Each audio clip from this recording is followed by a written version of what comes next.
अब हम बात करते हैं मेल रिप्रोडक्टिव सिस्टम के बारे में। इसका डायग्राम आप देख ही चुके हैं। तो इसमें से फर्स्ट है आपका टेस्टिस। तो testis are primary sex organs that produce sperms, और स्पर्म्स को आप मेल गैमेट्स भी कहते हैं।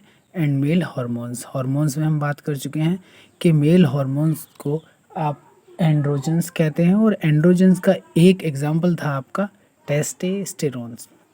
तो testis are present in pouch like structure called scrotum. तो आप जानते हैं कि टेस्टिस के चारों ओर जो कवरिंग है उसे आप स्क्रोटम कहते हैं। इसका वर्क क्या है कि ये टेस्टिस के टेम्परेचर को मेंटेन करके रखता है, क्योंकि टेस्टिस में स्पर्म का फॉर्मेशन होता है और स्पर्म हाई टेम्परेचर पर डेड हो जाते हैं। इसीलिए जो आपके टेस्टिस हैं ये बॉडी से यानी एब्डोमिनल कैविटी से बाहर की तरफ होते हैं। When temperature is slightly lower than the body temperature, जो टेम्परेचर दिया गया है आपको, this lower temperature is essential for the formation of sperm. Testes also secretes hormone testosterone, which promotes sperm formation, and it is also responsible for the puberty related changes in the boy. इसका मतलब यही है कि जो testis से आपके hormones release हुए हैं जो कि एंड्रोजन्स हैं, और एक एग्जांपल आपका टेस्टोस्टेरोन है। तो टेस्टोस्टेरोन की वजह से ही मेल्स में प्यूबर्टी आती है। आगे देखिए,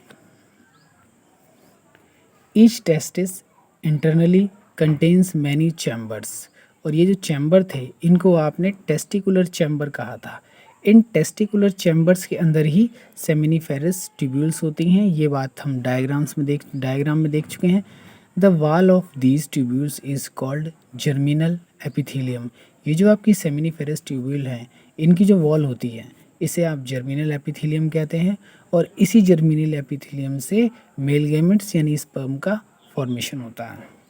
the sperms are not motile and mature. तो यहाँ जो स्पर्म बनते हैं वो मोटाइल नहीं होते और मैच्योर भी नहीं होते।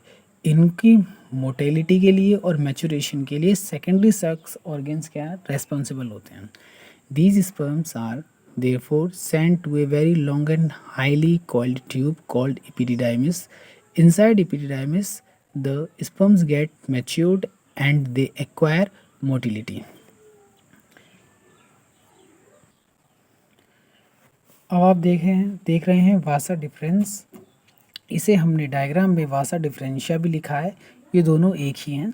एंड यूरिथ्रा, तो देखिए जो वासा डिफरेंशिया है ये एक लॉन्ग डक्ट होती है जो एपिडिडाइमिस से निकलती है, यानी एपिडिडाइमिस के पीछे का पार्ट जो कुछ है यानी जो भी ट्यूब लाइक स्ट्रक्चर है आप उसे वासा डिफरेंशिया या वासा डिफरेंस कहते हैं। इससे जो स्पर्म है वो स्पर्म इजैकुलेटरी डक्ट में पहुंचते हैं, और इजैकुलेटरी डक्ट ही यूरिनरी ब्लैडर से यूरिन का भी सिक्रेशन करती है। तो आपके यूरिन के लिए और सीमन के लिए कॉमन पाथ का निर्माण करते हैं।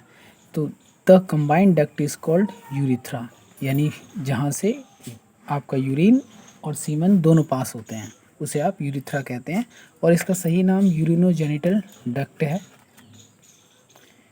इस सब चीज़ को आप डायग्राम में देख चुके हैं।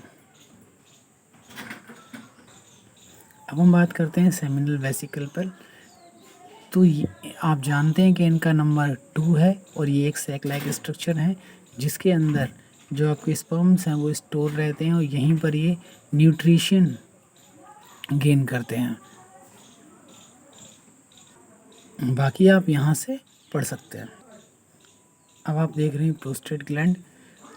तो डायग्राम से आप जानते हैं कि जो आपने यूरिनरी ब्लैडर बनाया था, यूरिनरी ब्लैडर से जो आपकी यूरिनोजेनिटल डक्ट या यूरिथ्रा जहाँ अराइज हो रहा था वहीं पर एक ग्लैंड पाई गई थी जिसे आपने प्रोस्टेट ग्लैंड कहा था। अब देखिए कि ये आपकी वॉलनट शेप की होती है, प्रेजेंट बिलो द ब्लैडर यानी यूरिनरी ब्लैडर है, सराउंडिंग द यूरिथ्रा यानी यूरिथ्रा के चारों ओर पाई जाती है। Its secretion is acidic in nature. The secretions of these glands along with sperms is referred to as semen. It is thick whitish fluid, यानी इस ग्लैंड के द्वारा एक थिक और वाइटिश फ्लूइड सिक्रीट किया जाता है। अब आप देख रहे हैं penis. It is the external reproductive organ, यानी ये एक एक्सटर्नल रिप्रोडक्टिव ऑर्गन है जो आप बाहर से ही देख सकते हैं। Which hangs down in front of scrotum. Internally it provides passage to the urethra, यानी ये आपके यूरिथ्रा का पैसेज है जहाँ से यूरिन सीक्रेट होता है। इसके अलावा आप कह सकते हैं कि वो एक्सटर्नल ऑर्गन जो मेल गैमेट्स को फीमेल वेजाइना में ट्रांसफ़र करता है उसे पेनिस कहते हैं। Penis is use to pass out urine. Besides penis is also used to deposit semen into the female genital tract, जिसे हम वेजाइना कहते हैं, during sexual intercourse so that fertilisation can occur. Next आप देख रहे हैं स्पर्मेटोजेनेसिस एंड स्पर्म। तो देखिए स्पर्मेटोजेनेसिस एक प्रोसेस है जो आपके टेस्टिस में होता है। तो टेस्टिस में स्पर्म का फॉर्मेशन होना ही स्पर्मेटोजेनेसिस कहलाता है। और आप जानते हैं कि टेस्टिस में सेमिनिफेरस ट्यूब्यूल्स हैं जिनकी जो एपिथीलियम है या जो लेयर है उसे आप जर्माइनल एपिथीलियम कहते हैं। जर्माइनल एपिथीलियम की सेल्स में मियोटिक डिवीज़न होता है और उस मियोटिक डिवीज़न से जो सेल्स बनती हैं वो हैप्लॉइड होती हैं। इन्हें ही आप स्पर्म्स या मेल गैमेट कहते हैं। अब आप देख रहे हैं स्पर्म या मेल गैमेट की स्ट्रक्चर। तो देखिए ह्यूमन का जो स्पर्म है वो स्पून शेप्ड होता है।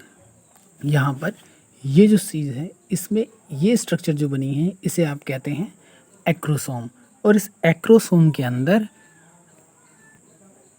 कुछ ऐसे एंजाइम होते हैं जो ओवम की लेयर्स को डाइजेस्ट करते हैं, जिससे इस स्पर्म का ये जो न्यूक्लियस है ये ओवम में एंटर कर सके। तो फर्स्ट पार्ट है आपका एक्रोसोम। एक्रोसोम के बाद ये जो आपको बड़ी स्ट्रक्चर दिख रही है ये है आप स्पर्म का न्यूक्लियस जो कि हैप्लॉइड है। याद रखेंगे कि कोई भी स्पर्म हो आपका वो ओवम है या फिर मेल गैमेट है, इसमें जो न्यूक्लियस होगा वो आपको हैप्लॉइड रखना है। तो ये हैप्लॉइड है। ये दोनों स्ट्रक्चर एक्रोसोम और हैप्लॉइड न्यूक्लियस इनको आप एक साथ कहते हैं हेड, यानी ये स्पर्म का हेड है। इसके बाद का ये हिस्सा आपका नेक कहलाता है, यानी ये जो दबा हुआ भाग है इसे आप नेक कहते हैं। इसके बाद का ये हिस्सा है आपका मिडल पीस, इसमें स्पाइरल माइटोकॉन्ड्रियल शीथ होती है। ये जो स्ट्रक्चर्स आपको दिख रही हैं इसमें क्या है माइटोकॉन्ड्रिया अरेंज रहते हैं। और इसका लास्ट पार्ट क्या कहलाता है टेल, जिसमें एक्सियल फाइबर्स होते हैं।